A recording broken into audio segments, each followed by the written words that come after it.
Assalamualaikum warahmatullahi wabarakatuh. Apa kabar teman-teman kelas 3? Semoga teman-teman selalu dalam keadaan sehat dan tetap semangat belajar al-Islam. Kali ini Bunda Ruby akan melanjutkan materi al-Islam bab 5. Tapi kali ini Bunda Ruby akan bahas kisah keteladanan Nabi Yusuf alaihi salam. Sebelum kita mulai, yuk teman-teman kita membaca basmalah. Bismillahirrahmanirrahim.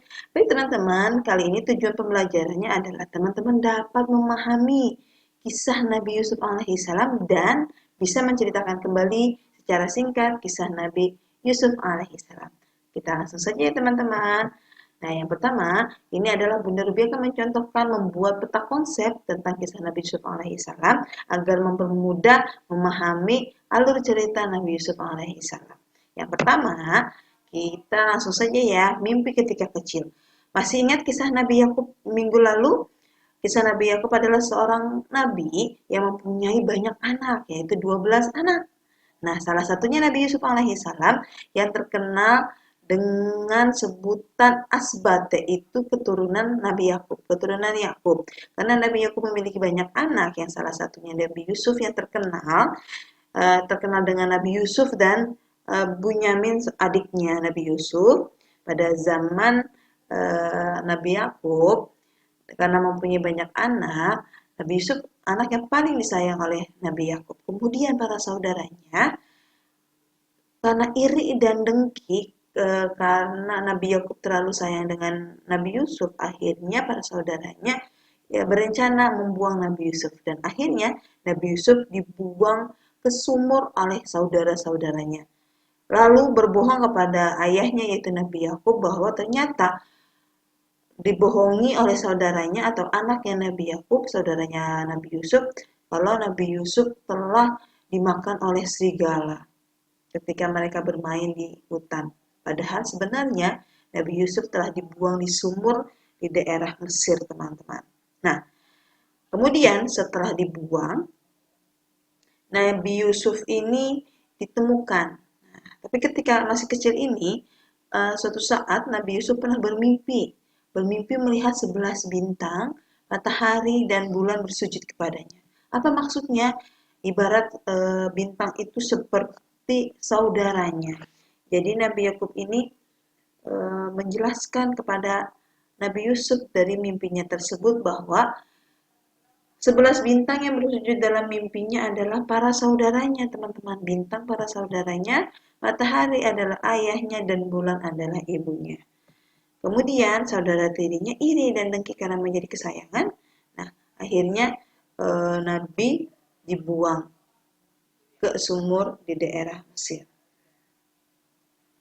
Lalu kemudian teman-teman, ketika kejadian Nabi Yusuf dibuang ke dalam sumur, Yusuf ditolong oleh sekelompok musafir, teman-teman. Musafir itu para pejalan atau para apa ya, orang dalam perjalanan. Yusuf ditolong oleh sekelompok musafir yang sedang mencari air. Ketika para musafir sedang mengambil air, salah seorang dari mereka ada yang melihat Yusuf di dalam air, teman-teman, di dalam sumur tersebut. Mereka menyelamatkan Yusuf dan dibawa ke Mesir lalu dijual dengan harga yang murah. Kemudian dijual kepada seorang pembesar Mesir. Pembesar Mesir tersebut berkata kepada istrinya, "Berikanlah kepadanya tempat yang baik.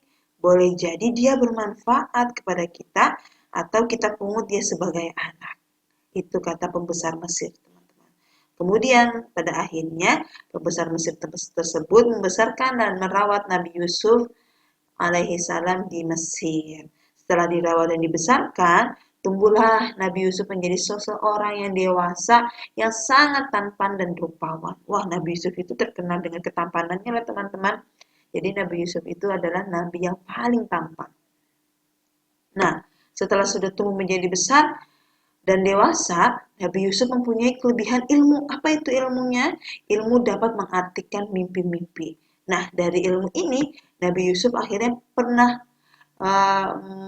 mengartikan mimpi seorang raja. Lalu kemudian diangkat menjadi menteri karena jasanya. Kemudian pernah menjadi pejabat nih teman-teman. Bagaimana ceritanya pernah menjadi pejabat di Mesir? Ceritanya pernah dipenjara Nabi Yusuf alaihissalam. Di dalam penjara Nabi Yusuf selalu mengajak teman-temannya dan mengajak beriman kepada Allah Subhanahu wa taala. Kemudian di dalam penjara pun Nabi Yusuf memang sudah bisa mengartikan mimpi. Selain mimpi-mimpi para teman-temannya di penjara, Nabi Yusuf juga pernah mengartikan mimpi seorang raja. Pada waktu itu, seorang raja mencari-cari orang yang bisa dapat mengartikan mimpinya. Itu dia teman-teman. Yaitu raja di Mesir, mencari seorang yang dapat mengartikan mimpinya. Sang raja bermimpi, mimpi apa? Mimpi melihat 7 ekor sapi betina yang gemuk-gemuk dan 7 ekor sapi betina yang kurus-kurus serta 7 bulir gandum yang hijau dan 7 bulir lainnya yang kering.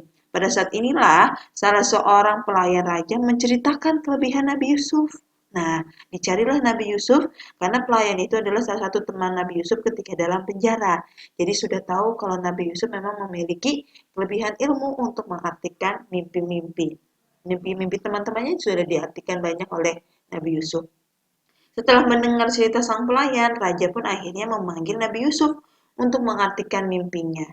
Kemudian setelah diartikan mimpi raja tersebut, lalu Nabi Yusuf memberi saran atas arti tersebut dari mimpi raja tersebut, dan ternyata saran-saran tersebut memang kejadian teman-teman. Arti yang sudah diartikan mimpi raja tersebut oleh Nabi Yusuf benar-benar kejadian.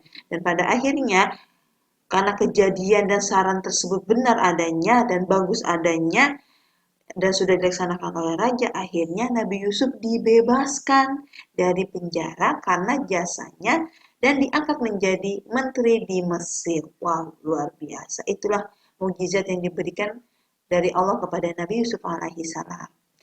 Nah, kemudian berlanjutlah setelah Nabi Yusuf dibebaskan dan menjadi seorang menteri, berlanjutlah ke pertemuan dengan keluarga yang sudah lama terpisah. Terpisah sejak kecil Nabi Yusuf sudah dibuang ke sumur oleh para saudaranya dan diambil oleh para musafir dan diangkat menjadi anak oleh salah satu pejabat di Mesir. Nah, ketika pertemuan dengan keluarga bermula dengan adanya musim kekeringan waktu itu dan banyak orang-orang yang mencari bahan makanan. Kemudian Nabi Yusuf berpikir untuk memberikan makanan kepada saudara-saudaranya karena pastinya mereka pun akan merasa kekeringan dan kekurangan makanan. Setelah beberapa kali memberikan makanan kepada saudara-saudaranya, Nabi Yusuf bertemu dengan saudara-saudaranya yang sedang mencari makan juga ke daerah ke kota Mesir waktu itu. Kemudian bertemu dengan saudara-saudaranya, akan tetapi para saudaranya tidak mengenali Nabi Yusuf yang sudah menjadi pejabat Mesir. Tetapi Nabi Yusuf tetap mengenali para saudaranya, teman-teman, dan bertemu dengan Bunyamin, adik yang paling kecil yang disayanginya. Nah, setelah bertemu dengan saudaranya dan Bunyamin, karena para saudaranya tidak mengenalinya, akhirnya Nabi Yusuf mencari akal agar dapat menahan Bunyamin tetap di Mesir dengan cara menangkap Bunyamin yang dianggap telah mencuri piala emas dari rumahnya. Usaha Yusuf pun berhasil, teman-teman. Akhirnya Bunyamin ditahan dan tetap tinggal di Mesir dan mereka juga dapat bercerita satu sama lain. Akhirnya Bunyamin pun tahu. Nah, setelah itu para saudaranya pulang kembali ke Mesir dan menceritakan kejadian bahwa Bunyamin ditahan di Mesir. Ayahnya pun sedih, teman-teman, yaitu Nabi Yakub sedih menangis sampai akhirnya kembali lagi ke Mesir, menceritakan kembali bahwa ayahnya sedih dan memohon untuk Bunyamin dikembalikan kembali ke ayahnya. Nah, setelah itu tidak lama setelah para saudaranya meminta dan memohon, akhirnya Nabi Yusuf tidak tega dan mengungkapkan jati dirinya yang sebenarnya kepada saudara-saudaranya di Mesir. Gitu, teman-teman. Nah, lalu menitipkan baju kepada saudara-saudaranya untuk disampaikan kepada ayahnya dan meminta untuk saudaranya kepada ayahnya yaitu Nabi Yakub untuk mengusapkan baju dari Yusuf ke wajah ayahnya yang buta. Buta kenapa? Buta karena mencari-cari Yusuf yang hilang, karena salah saudaranya membuang Nabi Yusuf ke sumur sampai menangis tidak berhenti-berhenti dan menjadi buta mata ayahnya. Nah, setelah dikirimkan baju dari Yusuf dan meminta kepada saudaranya untuk diusap ke wajah ayahnya yang buta, dan pada akhirnya ayahnya yang buta karena atas izin Allah mata mata Nabi Yakub yaitu ayahnya Nabi Yusuf akhirnya bisa melihat kembali. Dan ayah dan saudaranya bertemu Yusuf dan kembali berkumpul dan tinggal di Mesir bersama-sama dan kembali berkumpul bersama dan selamanya tinggal di Mesir. Itu teman-teman kisah singkat Nabi Yusuf. Dari poin-poin penting ini kita dapat mengetahui bahwa oh seperti ini alur cerita Nabi Yusuf alaihissalam dengan kita membuat peta konsep. Nah, adapun keteladanan yang bisa kita teladani dari kisah Nabi Yusuf alaihissalam adalah yang pertama, tetap taat kepada Allah. Ketaatannya kepada Allah tidak diragukan lagi. Kemudian selalu beribadah kepada Allah dan suka memaafkan walaupun saudara-saudaranya sudah jahat tapi Nabi Yusuf memaafkan saudara-saudaranya. Lalu tidak pendendam. Nabi Yusuf tidak ada rasa dendam kepada saudara-saudaranya dan sabar dalam menghadapi cobaan dari Allah Subhanahu wa taala. Itu ya teman-teman keteladanan Nabi Yusuf yang patut kita teladani. Nah, setelah ini teman-teman buat ya peta konsep di buku kalian tentang kisah Nabi Yusuf alaihissalam yang sudah kita bahas tadi ya. Boleh teman-teman membuat peta konsepnya sesuai dengan kemauan teman-teman. Bagaimana eh, teman-teman dapat mengambil kesimpulan poin-poin penting dari kisah Nabi Yusuf alaihissalam. Jangan lupa cantumkan nama dan kelas kalian ya. Terima kasih. Resai hamdalah. Alhamdulillahi rabbil alamin. Bunda lebih akhiri. Wassalamualaikum warahmatullahi wabarakatuh. Terima kasih teman-teman.